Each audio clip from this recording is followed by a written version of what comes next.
வணக்கம். பழமொழி 400 அதிகாரம் பகைத்திறம் தெரிதல். பாடல் 290.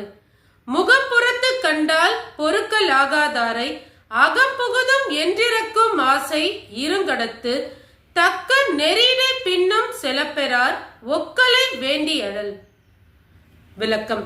நம் முகத்தை வெளியிலே எங்கோ ஒரு இடத்தில் கண்டாலும் தன் மனம் பொறுத்து கொள்ள முடியாத பகைமை எண்ணம் கொண்டவரின் மனதில் புக வேண்டும் என்று விருப்பம் கொள்வது எத்தகையதெனில், நடந்து செல்லக்கூடிய நல்ல வழியில் பெற்றோரை பின்தொடர முடியாத பிள்ளைகள் இருண்ட காட்டில் செல்லும் போது அந்த பிள்ளைகள் பெற்றோர் தம்மை பற்றி கொண்டு செல்ல வேண்டும் என்று விரும்பி அழுவது போன்றதாகும்.